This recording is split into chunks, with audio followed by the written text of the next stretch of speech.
Texas.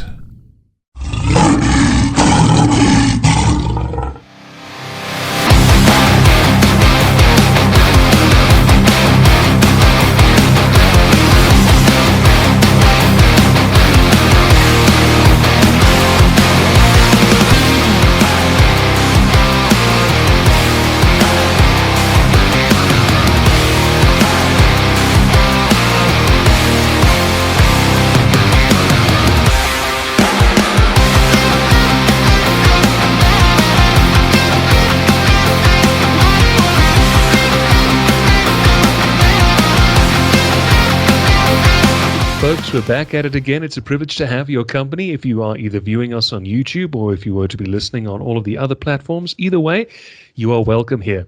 This is APX, where we educate you on developing a mind which is in effect rather an unbreakable mind, an unstoppable force, an untamed spirit, and ultimately you become your very own army of one.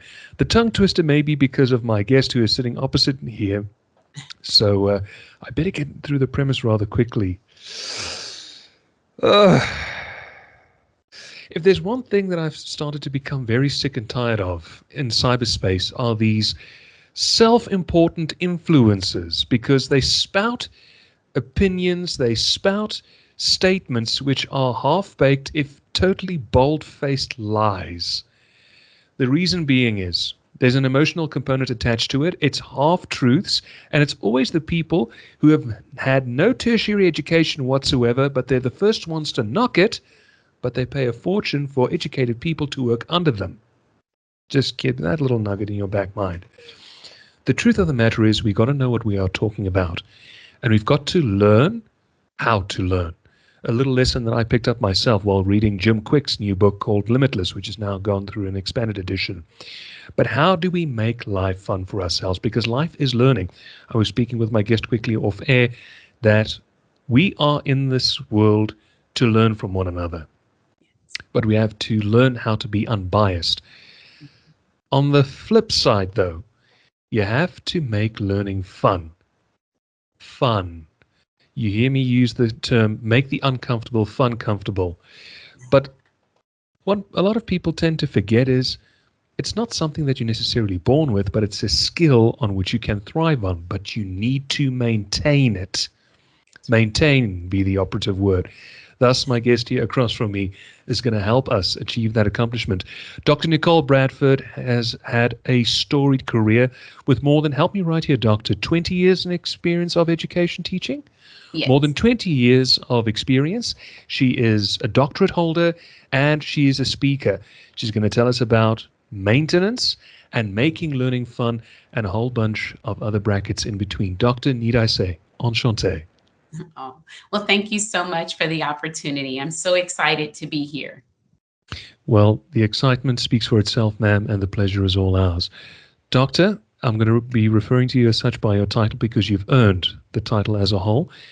Delve into your background a bit. Was education something that you wanted to do? Was it something that you fell into? How exactly did it work, ma'am? Well, no, actually, I am from a family. I'm the youngest of six. And so I am the first to ever go to college. So education Oh, I for see. my parents, they just wanted all of their children to complete high school and get a good job with the state. And so that was the expectation for our family. I Yes. can And relate. so yes. But no, once I transitioned to college, I really wanted to open up my own school to help a lot of students that are involved in the criminal justice system so that I can help them understand that there is another way to be successful in life and you don't have to do it through crime. So I initially went to college and I had a double major. I majored in education as well as criminal justice. But when I went to college, they said, well, since you're not from Louisiana, you'd have to go back home and get your certification. So I finished my criminal justice degree and I did alternative education later on. But I've enjoyed my journey. I started in the late 90s working in the Upward Bound program at Houston Tillotson College. The first part of my career, I received my experience on the collegiate level. So I've had an opportunity to be a professor, a director, a dean of education, and my last position was vice president of student services. And then I transitioned into public school, where I started out as a teacher, a special education resource teacher, and then I moved from assistant principal to campus principal. So I love the field of education because you have the opportunity and the ability to positively impact the lives of others, to kind of help them on their journey and help to navigate the way in which they're going to go. And it's just a joy to work with teachers and students and families alike. So, yes, I love education. I've done it for 2 decades now. And my goal is to take that information, that experience, and knowledge to all the different states and hopefully internationally, speaking about the importance of education and the power that you have within to change your life. Ma'am, I have to give you compliments right off the bat because you live and breathe it by the way that you talk. Um, I had the privilege of interviewing a couple of educators who educated me in school. And during this time, we had the pandemic, which was obviously at play. Um, Teaching was obviously restricted to remote and virtual and whatnot. But the passion and the empathy still remained the same. And I made this remark on radio at the time where I said, a teacher is not just there to present a course or uh, sorry, a course would be more in tertiary education. So if we were to talk about secondary education, they're not just there to present a school subject, but through their teaching, they are there to impart life lessons taught from their experiences in the hopes that the kids I'm referring to in this instance, don't make the same mistake as what the educator might have. So there's that modicum of, can I say, love that's Yes. also imbued, which you don't always get, I must add. Similarly, there have been educators as well who are so involved with their craft, and unfortunately, they adopt a condescending attitude. Do you agree with me or not that education as a whole needs to be tweaked more so that there can be a greater understanding for a student to take in a certain school subject more, to understand the educator better? Or how would that work? If you Yes, understand my meaning. yes, and for me, I definitely see that because I think that teachers and individuals need to understand the student and where they're coming from. A lot of our students come from different environments, and with my experience in the field of education, you have a large range of students. We have students that have the love and the support that they get from home, and others that may or may not receive that. And so, for me, growing up, I grew up in a home, unfortunately, a very dysfunctional home where I had to witness domestic violence. And that had a Hmm. huge impact on me individually because I'm looking at the two superstars of my life are at odds with each other. And so for me, going to school was my getaway. And I would, and plenty of times, like I told you about where I was raised, just getting that high school education was the expectation. But I had a wonderful teacher named Ellie Larden from McCallum High School, and she saw the potential inside of me. And every time I speak about her, wherever I am, I always give goosebumps because she didn't allow me to settle. She wanted me to understand that there is so much power in education and that, Nicole, you are not your environment. And so she pulled the strength out of me. She believed in me. She loved on me and she encouraged me. And this is a lot of the reason, of course, I always say my faith in my Lord and Savior Jesus Christ, but the teachers also that have been placed in my life. Teachers need to understand the power that they have in their position. And so to some people, it may just be, oh, it's just a teacher. They're teaching and it's not much to it. But it's not just the academics. We are there not only for the academics, but to develop the entire person.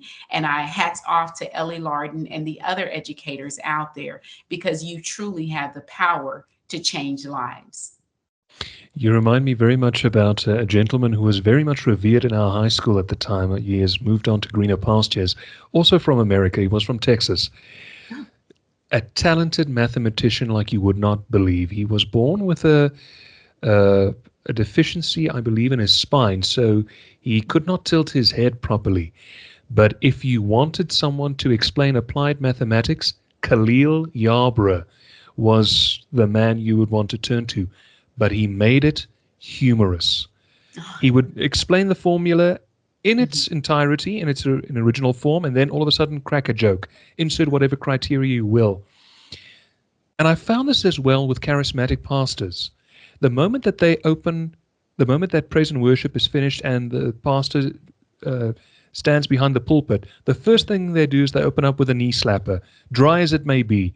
You've got the Yes. congregation in roarious laughter, and when he goes to his message of his sermon, everyone is more receptive.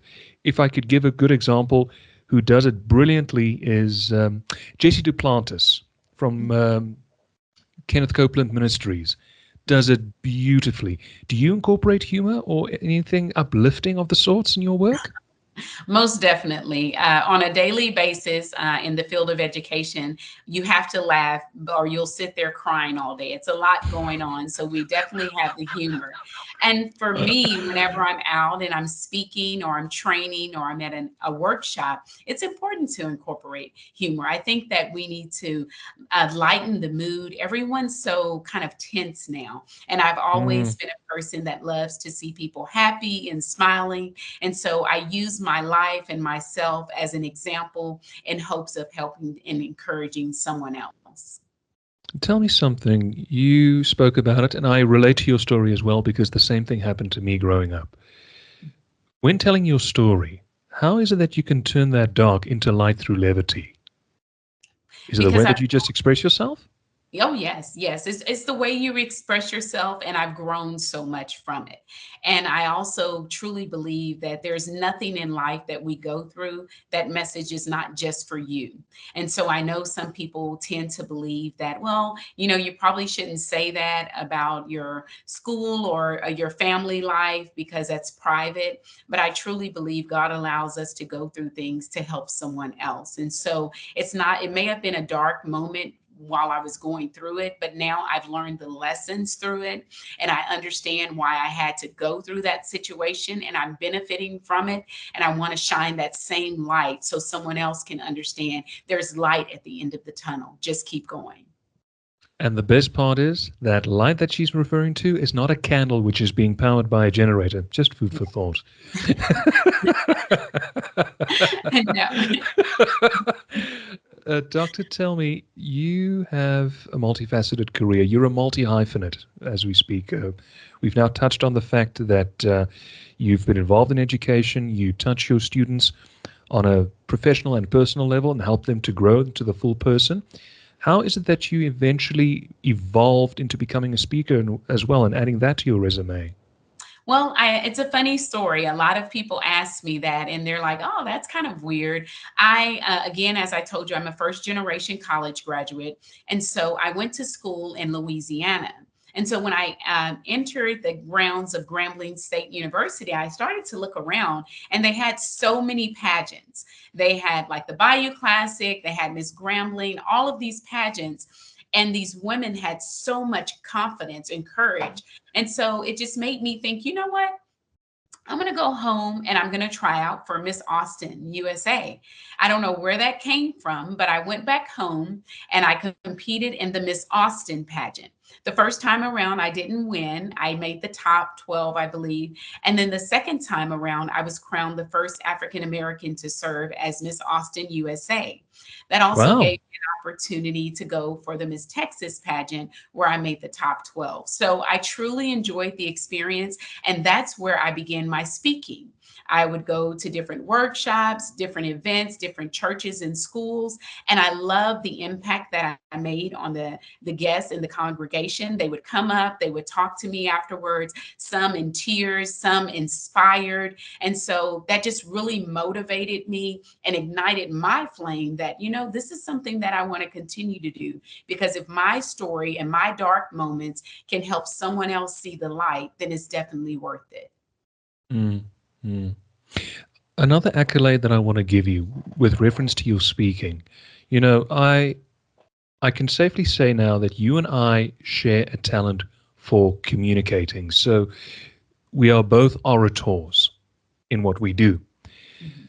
But if you look at public speakers, either motivational, intentional, insert whatever criteria, they either come across as either hoi polloi or they are uncomfortable in their own skin. Yeah. But with you, it's like as if you've got this very every woman quality. When you walk up on stage and you share your story, you don't address the audience. You are talking to them as if you were having a conversation. Is that what you keep in your back mind every time that you go up there? Most definitely. My goal is to make sure that I'm able to connect with others and that they see me just as a friend, a sister, a cousin, someone that they can trust. And so that also helps me to deliver my message because I'm very transparent. There's no area that I don't discuss because I want to be able to connect with others and inspire them. So when I'm Mm, speaking to someone, I'm not just speaking at the crowd. I'm understanding the message and how I'm delivering it and how it can impact someone's lives. And when I'm looking and moving through the crowd, my goal is to make such a great connection that I'm looking at the person as an individual and I'm making sure that they're able to understand the words that I'm saying and how those words have the power to transform their lives with them just waking up and beginning to ignite that flame and begin and believe in their future and their dreams. mm, mm. There's not many like you. There's truly not many like you. And I mean that with all sincerity. Thank you. Because once there is a modicum of success, and I said this on many an occasion, we do run the risk of developing an ego, but despite all your academics, despite all your professional accolades that you've gotten, you mentioned as well you did modeling for a time, you competed, you're still just very much an every woman. And am I wrong to say that I understand you're now in Texas full time? You originally came from Louisiana.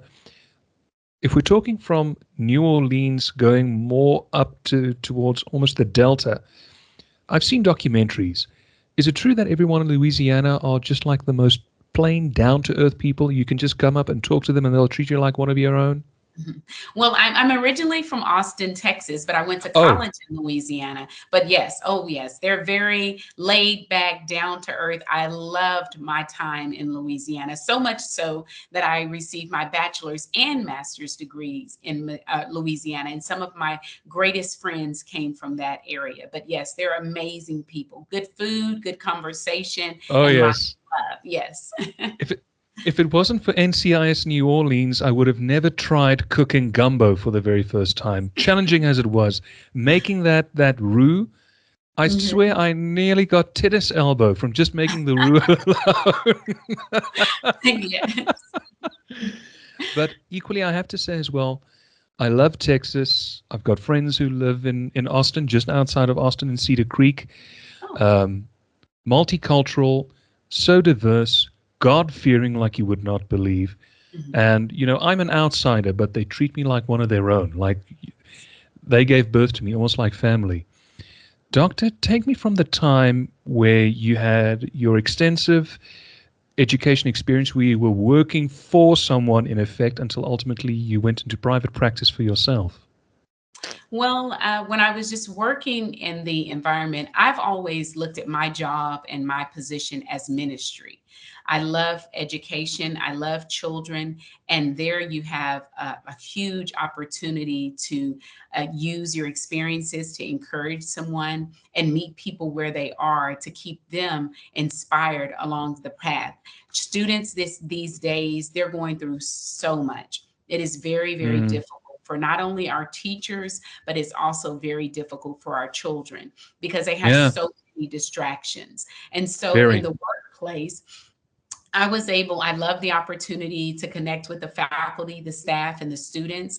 But at some point, it began to be a little difficult because my company maintained the flame was established because in life we're young, we have energy, excitement, but then as we transition into our adult worlds, we tend to start conforming. We're looking around. Do I fit in? Is this okay to say? And so in the workplace, we know sometimes it can start to chip away at who you truly are. And so that led me to write the book, My Soul is Not for Sale, because it's so important that we stand on our integrity, we believe who we are, and we stand up for what's right. And in a world where any and everything goes, that helped to kind of transform my mindset, and it shift the way that I was thinking, because I need to take this knowledge and experience and not only just use it in the school building, but I need to take it to help impact the world internationally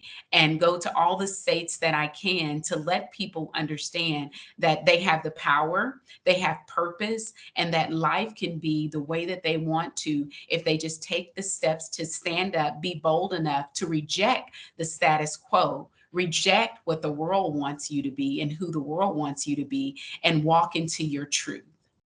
I love that. Very much so. Very. You mentioned on something, and I need to address the audience upon saying this, and the key word here is integrity.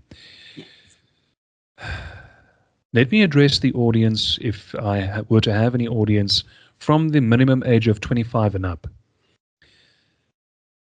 If there's something that I cannot stress enough, don't give up on either your integrity or give up your sovereignty. And I'm being very dead serious. We're on a public platform, and yes, I do tend to behave as a communicator and performer in a showboat kind of manner, but this is now being as transparent as I can be. We cannot afford to compromise. That's right. Let me put you 10 to 20 steps ahead above everyone else of my age category. Mm-hmm. The people who I finished school with succumbed to the 3 R's: the roof, the river, and the revolver. Unfortunately for myself, I made terrible mistakes, and I combated a 10-year drug and alcohol addiction. Why? Yes, I had a very bad background myself. Dr. Bradford, exactly the same. Mm-hmm. But she chose to rise above it. It would take me a good long while to do it, including, by the grace of God, 2 failed suicide attempts. And I'm slowly and systematically learning on how to regain that integrity, because coming from a man as well, the one thing that men today, or should I just rephrase that a little bit? The one thing that women today want more than anything, other than money, other than status, other than insert any other superficial criteria, is integrity. Yes. Being able to set boundaries, being able to have a standard to which to operate by, having values, having vision. Guys, dolls, please maintain that integrity. And yes, she and I, she being Dr. Bradford, and I do adhere to a theology. Even if you don't compromise. Mm-hmm. Please, it is too much of a currency today to do that.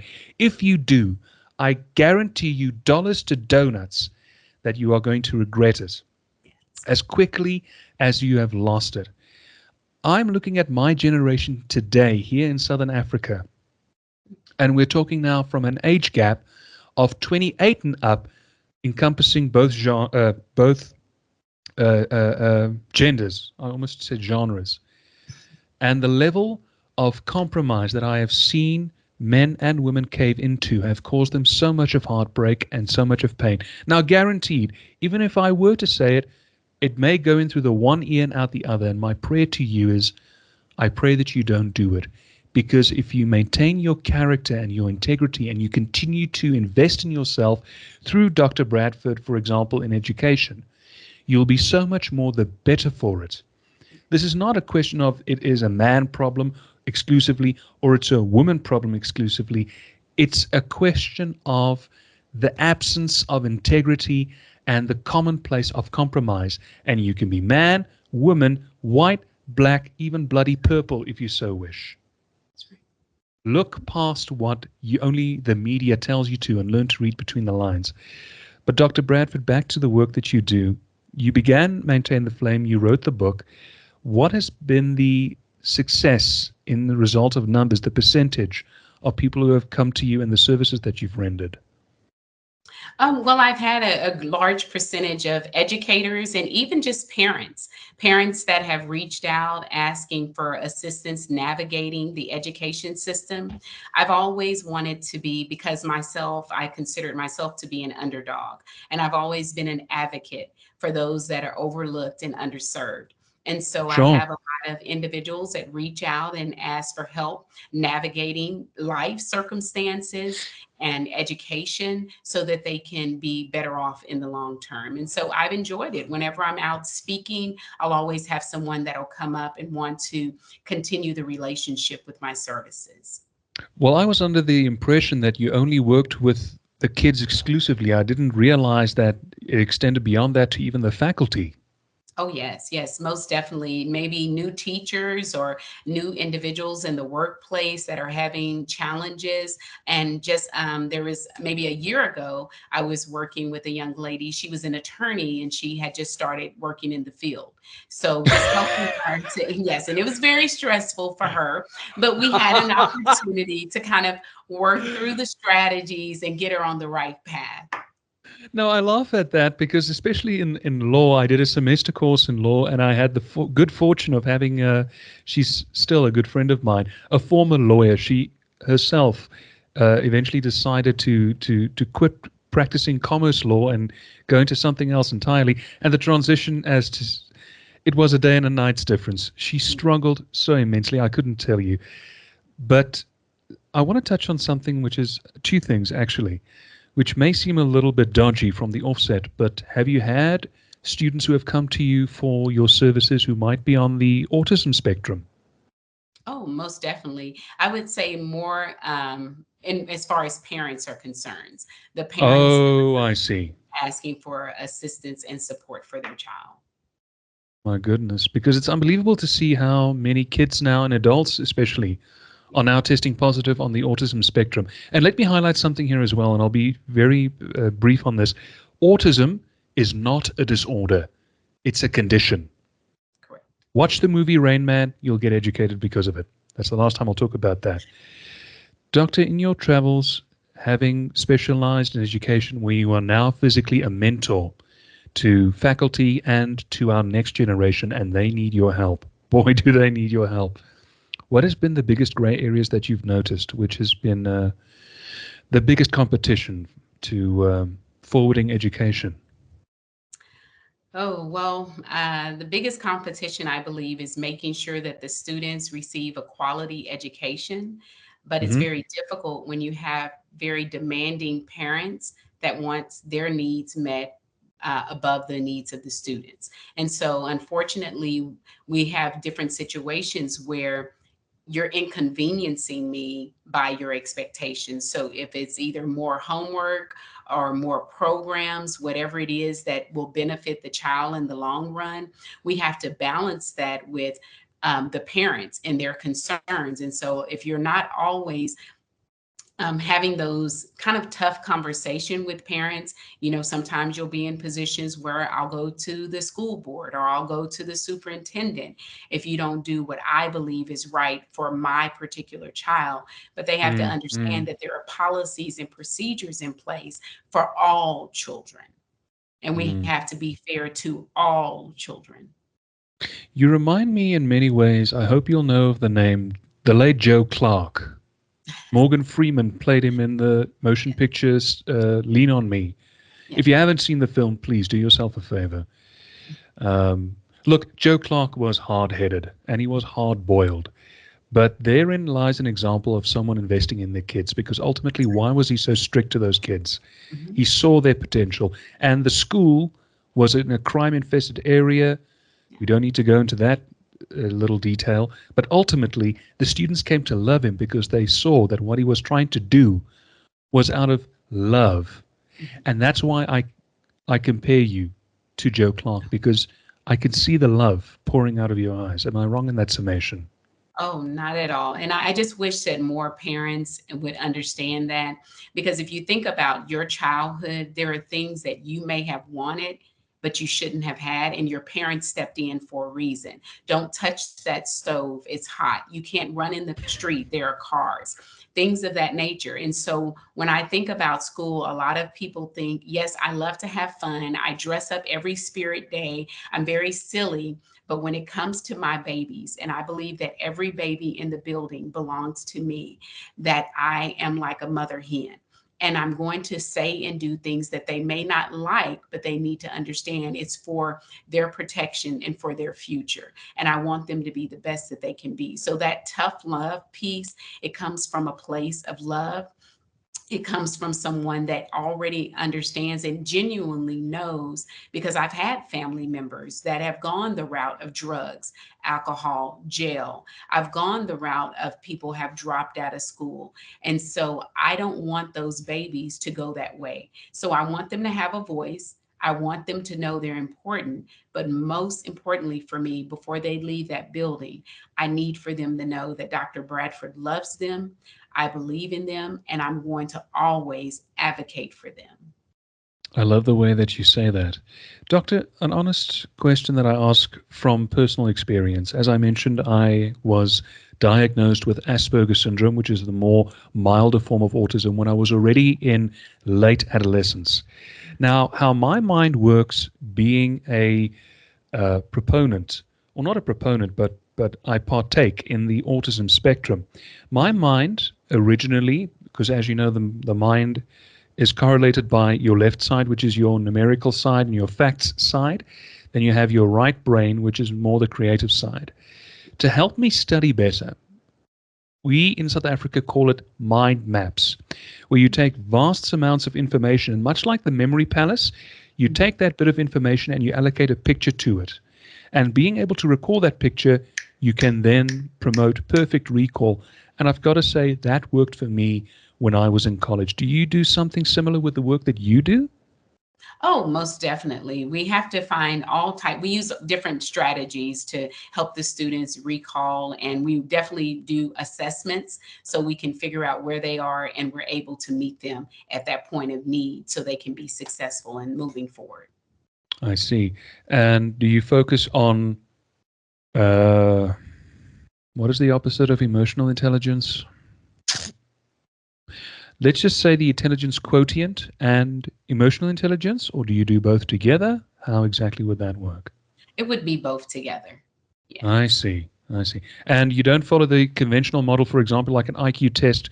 You give them questions and based on their personality, I'm assuming, and then you work from that on how their brains work. The Okay, right. Yes. Because Yes. a lot of people today, because we did recently something similar in the job that I do, where a lot of people discovered for the very first time how their brain works.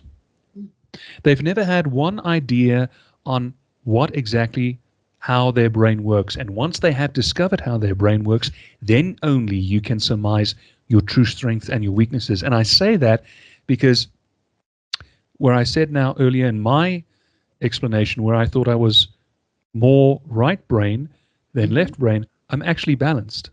Oh, nice. So I want to really praise you for your initiatives and for your um, tireless work that you do for these kids. You know, I was listening to Leo Terrell talk one time on Fox News, and I just saw the emotion in his eyes because he was a school teacher before he became a commentator and a lawyer. Mhm. And it's evident to me that now more than ever, there needs to be a more personal approach to help kids better themselves. Do you agree with that? Oh, most definitely. We have to personalize the approach, because our so many of our children come with a lot of baggage. And They do. so and they learn in so many different ways. So we have to be creative, and we have to be willing to meet them where they are. We cannot just continue on just the blanket one way approach, because it doesn't work for all students. So Oh, being yeah. able to diversify that process is important. Absolutely. And I've seen a popularity with the Acton model, which runs from K to 12. Are you familiar with that education model? No, no, I'm not. Well, the Acton model I learned through Tim Kennedy, the former Army Ranger who's out in Texas. He runs Sheepdog Response. He was a former martial artist, and I read that he started a school based on the Acton model. It Mm, runs in a kindergarten to 12th grade model, and also has an emphasis on helping kids to reach their own independence. So, sure, coddle them up until a certain point, motivate them, but also mhm. be is the word right? Let's use Yes. the right word, strict. I almost said stringent. Use Be strict to a certain degree, but don't Mhm. break down their character. Don't Correct. break down their character. Help them to build their own character. Help them build their own independence, and help them to think for themselves. That's important. And avoid the brainwashing sort of ideal. And I'm Yeah. sorry to say, in South Africa's education system, private schools are under such scrutiny at the moment because where they are promoting what is now colloquially known as independent or free thinking, the Department of Education wants them to say, no, you have to do what we say, and you have to be wholesome little sheep following us.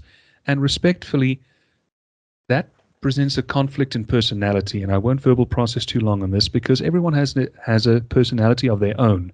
That's right. And if you're expecting everyone to be very cumbersomely, be patient little, coherent little sheep following the leader all the time, it's going to create a problem psychologically at one point or another, on a physical level, at a spiritual level, at an intimate level, dare I say, and even at a metaphysical level, because if you keep on saying to a kid, especially an adolescent, that they are stupid and they have that in the back of their mind, it will Oh, yeah. transpire That's as we begin to grow, and they lose their curiosity. As children, we have wonder.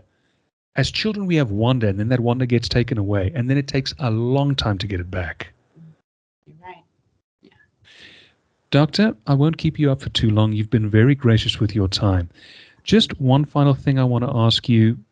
We have covered your uh, book. You mentioned you wrote the book. We've spoken about your business. What do you think, in terms of technique, would be the best way forward to help get you globally? Would it be virtually? Do you see yourself franchising to other countries? Have you got a vision in place? Oh, yes, most definitely. Number one, I would love to collaborate with other educators or just individuals that may be kind of stuck in their situation and they're wanting to kind of shift their mindset. And they need an advocate or a coach or a sponsor that will help them throughout the process. I believe that I will be all over internationally, speaking at different conferences, speaking at different schools. I recently did a podcast with another young lady that's located in Africa, and we Right? received great reviews. So, just looking to continue to plant the seed, utilize my experience and my education to help others. Well, there you have it, ladies and gentlemen. Dr. Nicole Bradford. You can gladly check her out. Doctor, that book again. Name the My title.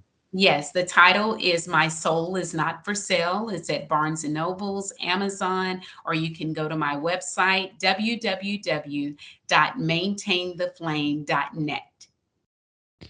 And you're more than welcome to check her out on YouTube. You won't be disappointed. Doctor, need I say more? Thank you for your time. You've been an educational experience, a graceful experience. And I mean this from the bottom of my heart, from all of us who you have helped already, and from everyone who you are still going to help. We thank you. Oh, You and are a thank hero. oh, thank you so much. And thank you for the podcast, for getting the information out into the world. It's definitely needed. And thank you for being so courageous. Mum, it's an honor.